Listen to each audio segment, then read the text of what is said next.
নমস্কার বন্ধুরা, এই মুহূর্তে আপনাদের সকল উচ্চ মাধ্যমিক ছাত্রছাত্রীদের জন্য উচ্চ মাধ্যমিকের একটা নোটিফিকেশন পেশ করা হয়েছে। 16 তারিখ থেকে আপনাদের পরীক্ষা শুরু, কিন্তু তারই আগে একটা নোটিফিকেশন দিয়ে দিয়েছে উচ্চ মাধ্যমিকের শিক্ষা সংসদের সভাপতি চিরঞ্জীব ভট্টাচার্য। বর্তমানে আপনারা জানেন যে মাধ্যমিক পরীক্ষা চলাকালীন কি ঘটছে। মাধ্যমিকের 3টে প্রশ্নপত্র ইতিমধ্যেই সোশ্যাল মিডিয়াতে ফাঁস হয়ে গেছে, কিন্তু মধ্যশিক্ষা পর্ষদের তরফ থেকে এই মুহূর্তে আর কিছু করার নেই। কোশ্চেনে যা সিরিয়াল নাম্বার দেওয়া ছিল সেই সিরিয়াল নাম্বার আছে, অতিরিক্ত গার্ড দেওয়া হচ্ছে সোশ্যাল মিডিয়াতে যাতে কোনোভাবে না ছড়ায়, সেই জন্য কোনো জায়গাতে ইন্টারনেট কানেকশনও বন্ধ করে দেওয়া হচ্ছে। কিন্তু তারপরেও সোশ্যাল মিডিয়াতে প্রশ্ন ছড়িয়ে পড়ছে। কিন্তু উচ্চ মাধ্যমিক পরীক্ষা 16 তারিখ থেকে, কিন্তু তারই আগে উচ্চ মাধ্যমিকের শিক্ষা সংসদের সভাপতি চিরঞ্জীব ভট্টাচার্য একটা বড় ইনিশিয়েটিভ নিয়েছে, যার মাধ্যমে প্রশ্নপত্র ফাঁস হওয়া থেকে অনেকটা হয়তো রক্ষা পেতে পারে। কিন্তু সেটা কতটা, সেটা পরবর্তীকালেই দেখা যাবে। কিন্তু বর্তমানে যে নোটিফিকেশন দেওয়া হয়েছে সেই নোটিফিকেশন অনুযায়ী আপনাদের পরীক্ষার হলে 3টে কাজ করতে হবে। প্রথমত, প্রতিটি প্রশ্নপত্রে এবার মাধ্যমিকের মতোই সিরিয়াল নাম্বার থাকবে। উচ্চ মাধ্যমিকের সিরিয়াল নাম্বার থাকার কথা ছিল না।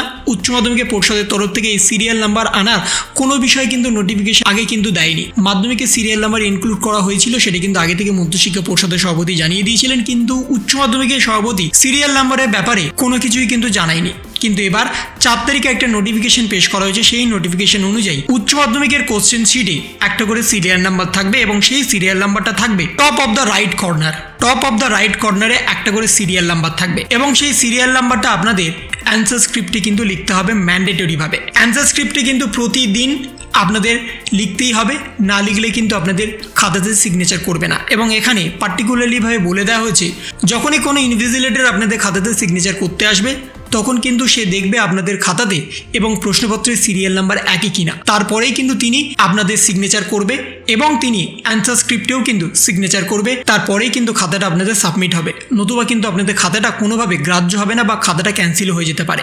তাই বর্তমানে যে সিরিয়াল নাম্বার দেওয়া হচ্ছে সেই সিরিয়াল নাম্বার কিন্তু ম্যান্ডেটরিভাবে আপনাদের অ্যান্সার স্ক্রিপ্টে এবং আপনারা যেখানে প্রেজেন্টের খাতাতে সই করবেন সেখানেও কিন্তু লিখতে হবে।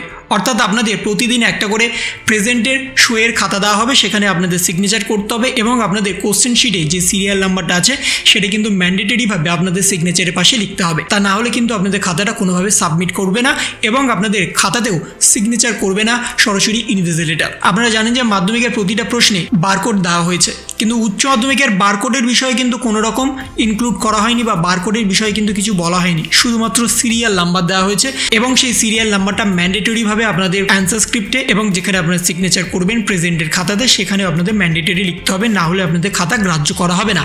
এ বিষয়ে কিন্তু স্পষ্টত নোটিফিকেশন দিয়ে দিয়েছে। তো এই হলো একটা ছোট্ট ইনফরমেশন আপনাদের সকলের জন্য। যদি আপনাদের ভিডিওটা ভালো লেগে থাকে তবে লাইক করুন, শেয়ার করুন এবং অবশ্যই সাবস্ক্রাইব করুন। তার পাশাপাশি আপনার মতামত কমেন্টের মাধ্যমে জানান।